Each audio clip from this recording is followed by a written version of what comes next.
We now have a better understanding of functions of of multiple variables, and in particular of 2 and 3 variables.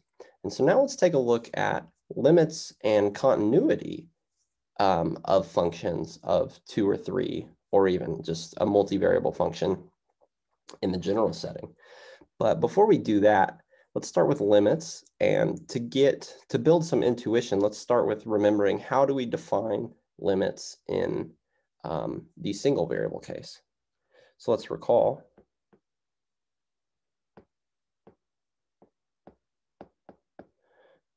that limits in the single variable case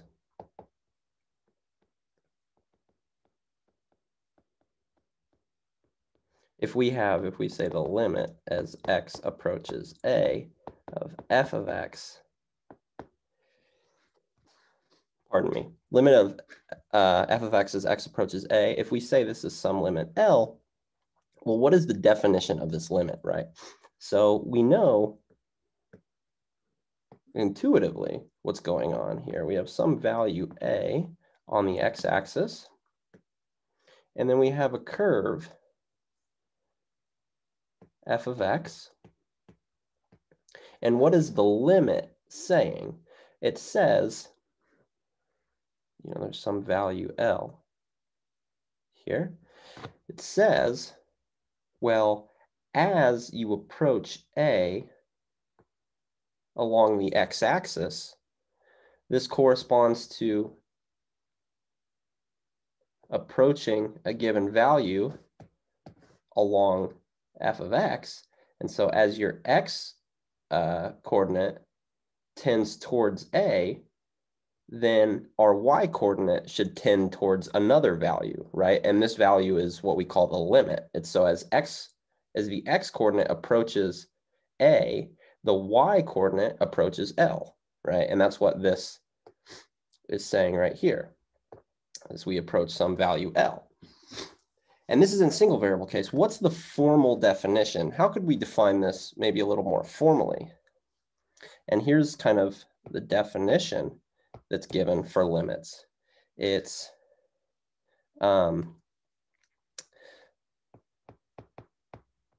all epsilon greater than 0, there exists a delta greater than 0 such that when x minus, or I'd like to say if, such that if x minus a is less than delta, then f of x minus L is less than epsilon. So this is the formal definition of a limit. So L is the limit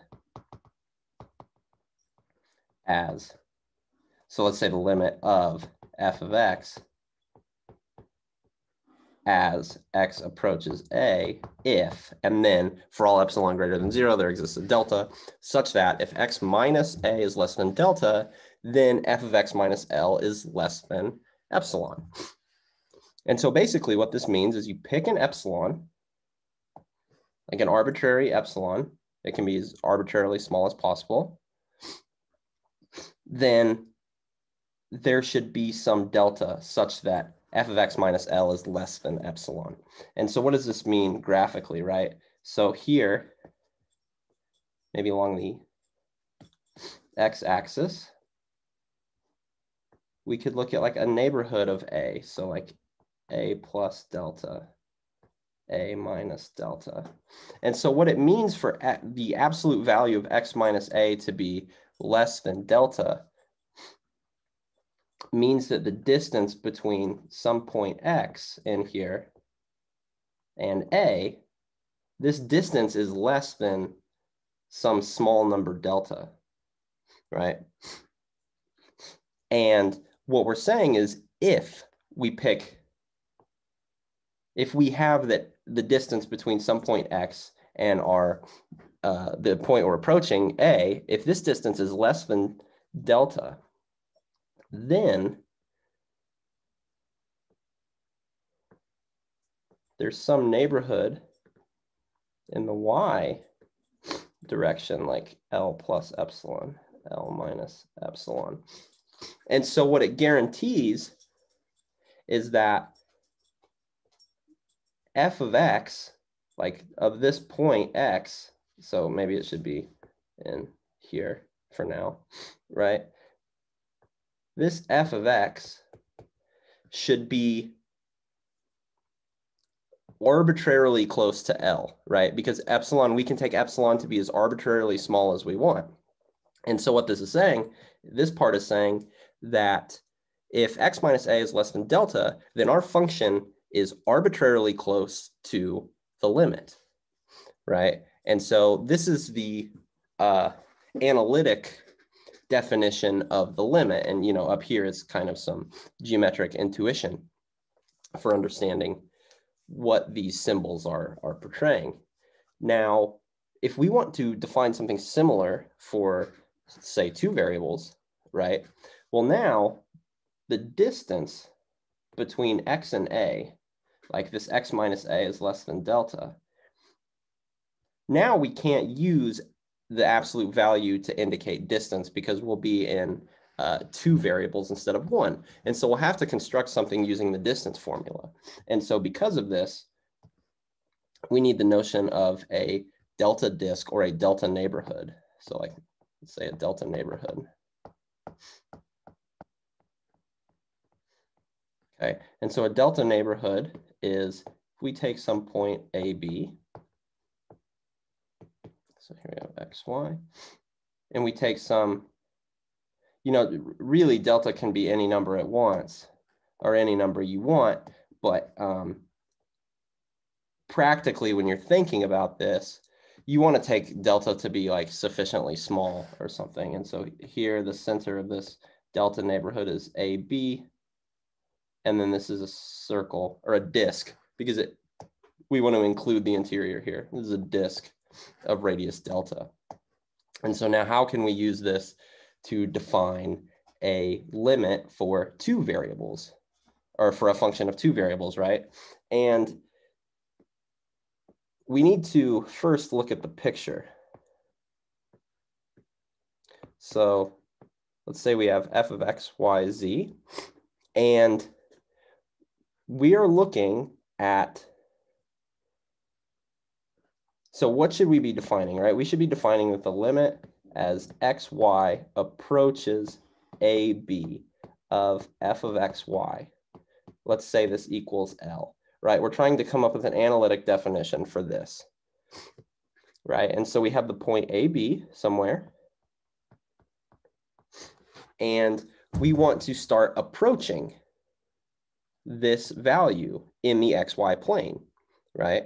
And so to get ourselves close enough, we consider a delta neighborhood here. So here, this is a disk of radius delta. And what we can say then is an analogous statement to this definition in the single variable setting, but now instead of using x minus a, we have to use the distance formula.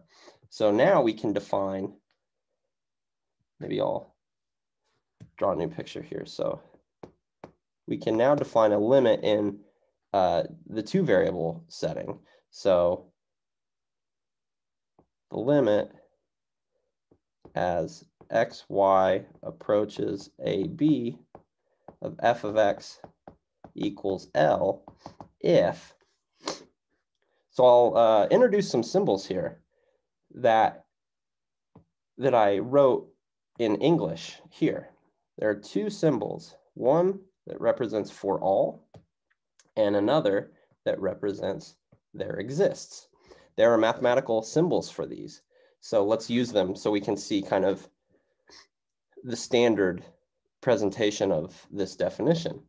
So we are saying for all if for all epsilon greater than 0, and so maybe I'll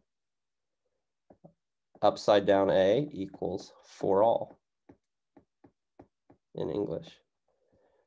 For all epsilon greater than 0, then we said there exists a delta greater than 0.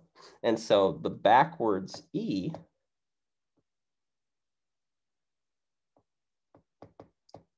the symbol translated to English means there exists. Mathematicians are lazy, so we'll just invert a letter instead of writing out the full phrase every time. So for all epsilon greater than 0, there exists a delta greater than 0 such that, and now what did we require for the definition of a limit? We said if we are,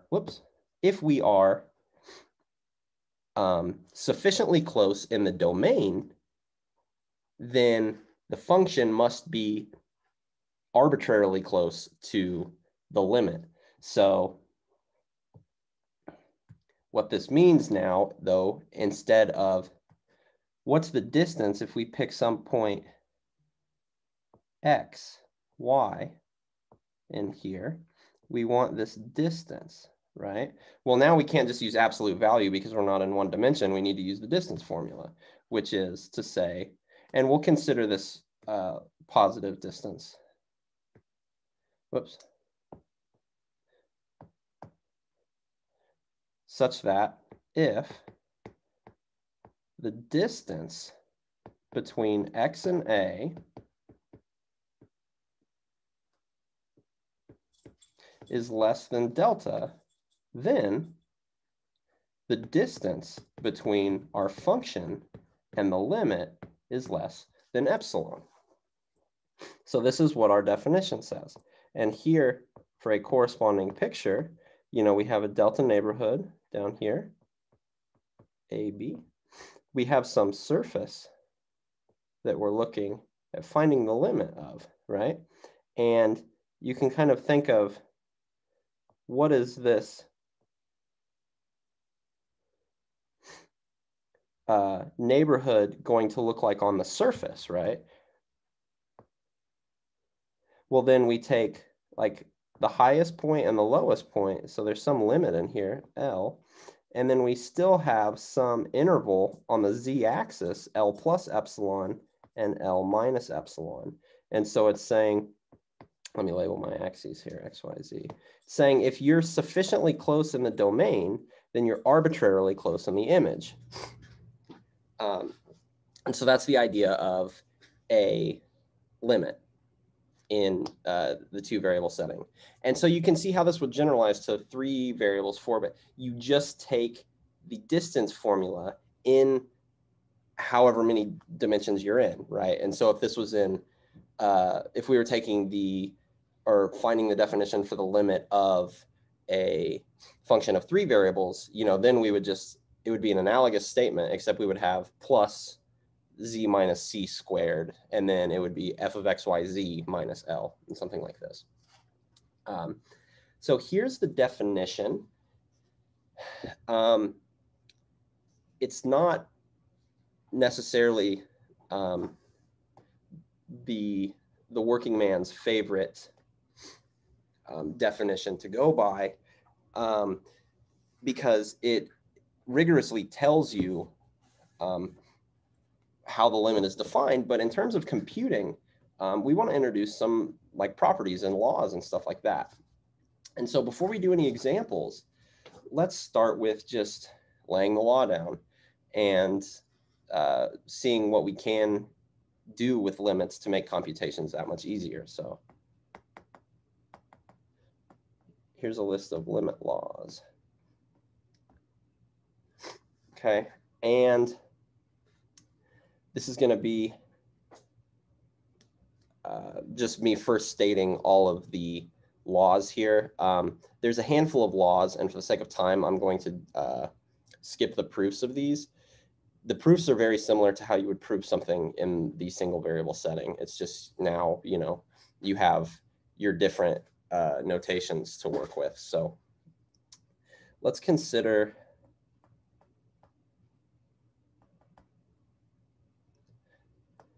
f of xy and g of xy defined in some neighborhood U inside the domain. So defined in U. So this is U is going to be a neighborhood of A, B, right? So we have our domain. Here's the point we're approaching in the domain. And then we have some open or some neighborhood U. And we're going to be considering like the functions, what we at least require is that f and g are defined inside this neighborhood U. And they don't have to be defined at the point A, B, because we've seen examples where limits don't exist, right? Or they tend to infinity or things like that. So we don't require that they're defined at A, B, but we require that they're defined at every point of a neighborhood of A, B. Okay. So now let's go through our laws here. The first one I'd like to mention is the constant law,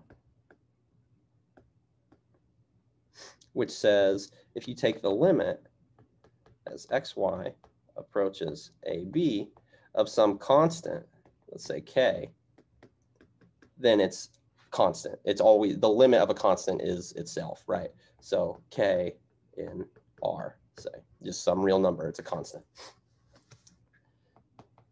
And a lot of this is probably intuitive or familiar from the background we've had with single variable limits. So we have the identity laws, so I'll say the ID laws, and that's to say that if you take the limit as xy approaches AB of, let's say, just x, then you get A. Or if you took the limit as xy approaches AB of the function y, then you just get B. And so it's the identity, right? It's like if you have just x, well, we know x is approaching A, so the limit is just A. And then if y is approaching B, then the limit of y is just B. We have addition and subtraction laws, so I'll say plus minus laws. And that's to say that if you have the limit as xy approaches AB of f of xy plus or minus g of xy, this is the same as the limit xy approaches AB of f of xy plus or minus limit xy, I'll write it down here, approaches g of xy. So sorry for the silly notation there because I ran out of room, but you can see what it is that the sum or difference, the limit of the sum or difference is the sum or difference of the limits, right? And so let's introduce some notation for the rest of the way so I don't have to keep writing limit so much. Let's say the limit of f of xy is L, and let's say the limit of g of xy is M. So the limit of f of xy plus or minus g of xy is L plus or minus M, where again, L is the limit of f, M is the limit of g. Okay, and we have a constant multiple law.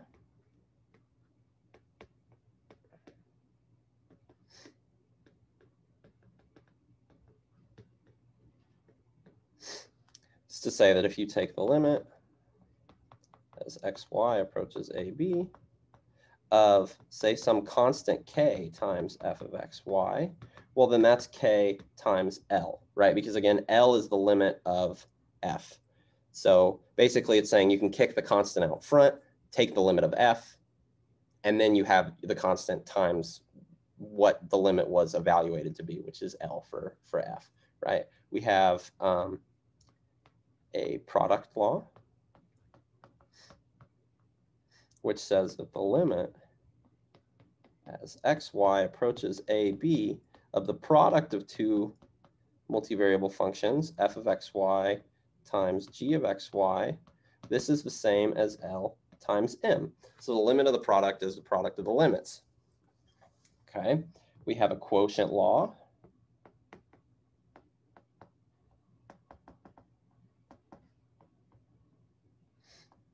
Quotient law is similar, but it's now with quotient instead of product. So it's the limit of xy approaches AB of f of xy over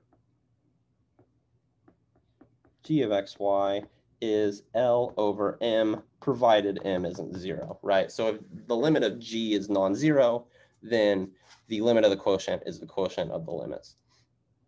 The last two I want to briefly mention are the power law and the root law. So the power law says that if you have limit xy approaches AB of some function, say f to the nth power, well, then this is just the limit to the nth power. And then the root rule says something very similar, but now it's with roots, right? Which are still powers, but. So the limit as xy approaches AB of the nth root of f of xy. This is the nth root of the limit, but there's some disclaimers to be made for the root law. Here, this is for all L, if n is positive and odd, and then for non-negative limits, if n is positive and even. So this root law, this does not apply. So if n is even, the root law does not apply for negative n values, or for negative L values, excuse me. We're only considering positive n values, if you see. So, so now that we have a list of these properties that we can use to actually compute limits, let's see some examples. Okay, so let's find the limit as xy approaches to -1 of the function, of the function x squared minus 2xy plus 3y squared minus 4x plus 3y minus 6. Okay, and this may look a little intimidating at first, but what do we know? We know that we have the sum and difference law here that says, well, we can split up the limit over addition and subtraction, which means here we can take the limit of each individual term. And if you notice, the points x equals 2 and y equals -1, all of these, this is a polynomial in two variables, which is defined for all x and y. So that means we can plug these in directly. Since the function is defined at the point we're approaching in the domain, we can just plug them in directly. So we get 2 squared minus 2 times 2 times -1 plus 3 times -1 squared minus 4 times x, which was 2, and then plus 3 times -1 minus 6. And then if you do all the arithmetic, you should get -6. Okay, so 4 plus 4, right? This cancels with that 8. And then you have +3 minus 3, and you're left with -6. Perfect. And so this is just an example of how you compute limits. If the function is well defined at the values, or at the value you're approaching, then just plug it in directly, right? And so, like for this example, you have the limit as xy approaches the same point to -1 of 2x plus 3y over 4x minus 3y, right? And so here we can use the quotient rule that says, well, we can just take the limit of the top and then divide it by the limit of the bottom. And so the function on top is well-defined, or it's defined at 2, -1, and the denominator is defined at 2, -1, and it's non-zero, right? So we can use the quotient law here. And so we can just plug in 2 times 2 plus 3 times -1 all over 4 times 2 minus 3 times -1, which is 4 minus 3, so 1 over 8 plus 3, which is 11. Awesome. And so here's some first examples of computing limits in multiple variables. Now, what about if a limit fails to exist? How do we show that, right? So limits that fail to exist.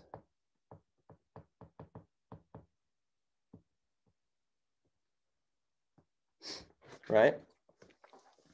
And so if you remember back to Calc 1, in your Calc 1 class, you probably, when you were first learning limits, you probably saw things, these kinds of graphs that looked like, excuse my dog, these kind of piecewise continuous graphs that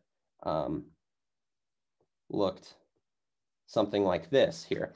And remember, one way you could prove that the limit did not exist was to show that the limit from the left and the limit from the right are different, right? Because you could approach, like say this is A over here, you could approach as X approaches A from the left, or as X approaches A from the right, right? You had two directions that you could approach A from, and we said that the limit fails to exist if those don't agree, right? But now, when you're in the multivariable setting, there's an infinite number of ways that you can approach the point A, B, right? Here, A is on a real line. There are two ways you can approach this. You can start to the left of A and move right, or you can start to the right of A and move left. And so it really restricted our attention to, okay, well, a limit doesn't exist if I take limits from the left and limits from the right and they don't agree. But now there's an infinite number of ways that we can approach this point. We can approach it at a constant line. We could approach it like along the curve y equals x cubed, along the curve y equals x squared, right? There's literally an infinite number of ways that we can approach this point. And so how do we show that a limit doesn't exist? Well, a limit fails to exist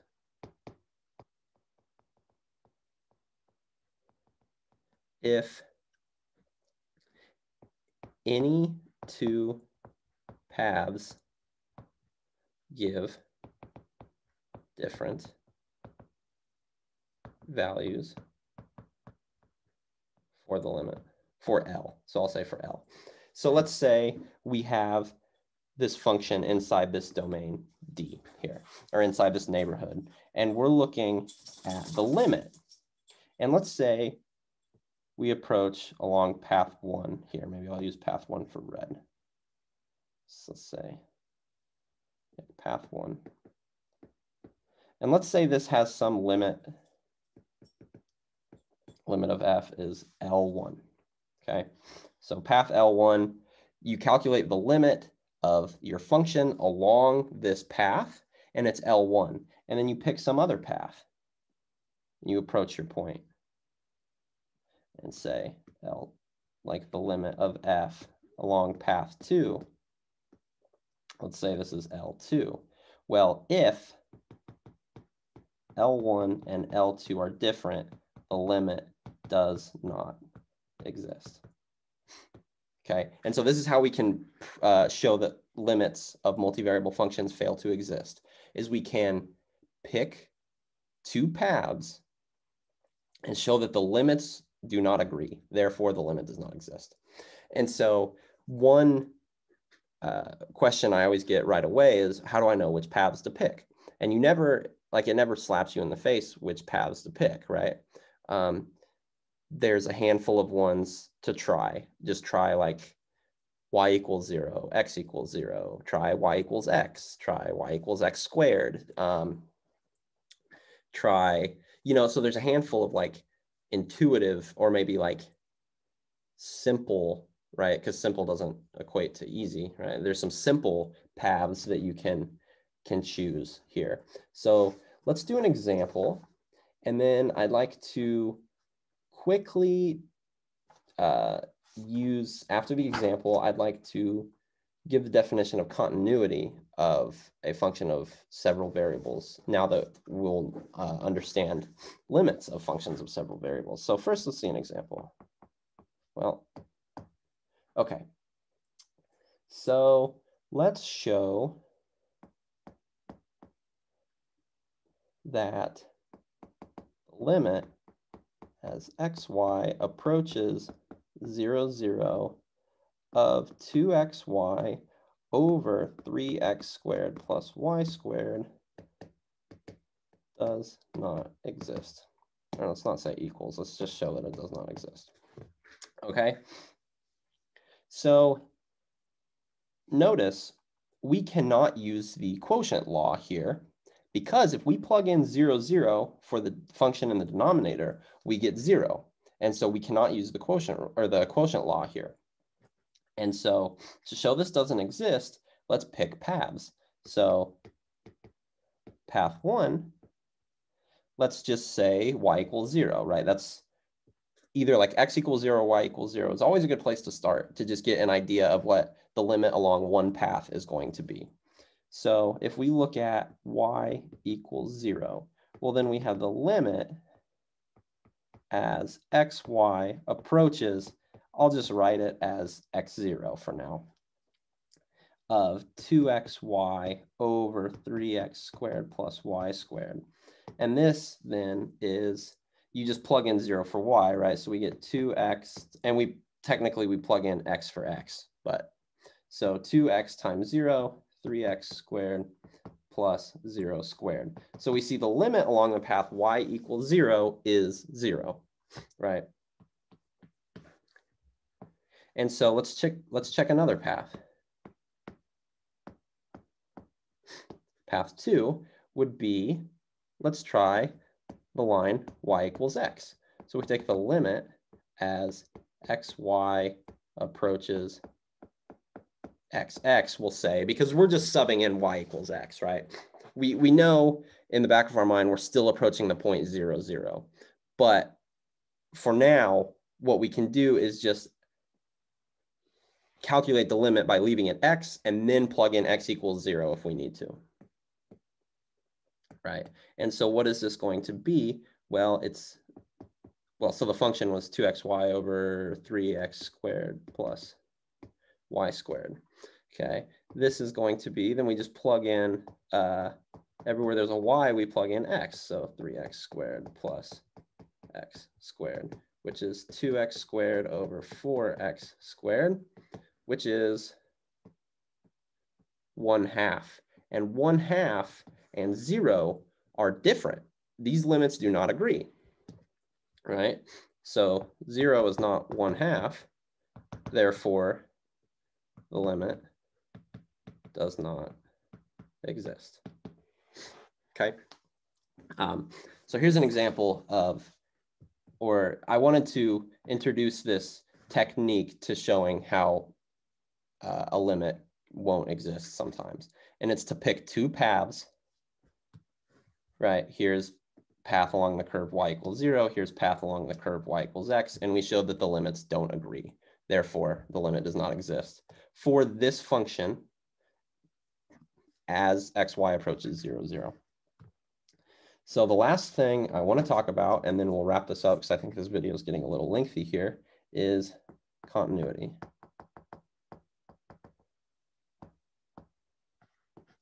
Okay, and so I'll just give a definition here, and then in the next video, we'll talk about partial derivatives. So a function f of x, y is continuous at x naught, y naught if all three of these hold. So 1, f of x naught, y naught exists. So the function's defined at this point, to the limit as xy approaches x naught, y naught exists. So I should say the limit of f of xy, right? And the third condition that must hold for a function to be continuous at a point is that these values agree. So the limit as xy approaches x naught, y naught of f of xy is the function at that point. And so this is what it means for a function to be continuous at a point, is all three of these have to hold. And then normally we just say a function's continuous everywhere if it's continuous at every point in the domain. And sometimes we'll, instead of saying continuous everywhere, we'll just say like f is continuous in the domain, or just even more simply, f is continuous. And so this concludes our extension of understanding multivariable functions to limits and continuity. And now we are fully equipped to define and compute partial derivatives. And so that's where we'll go from here. I'll talk to you guys then.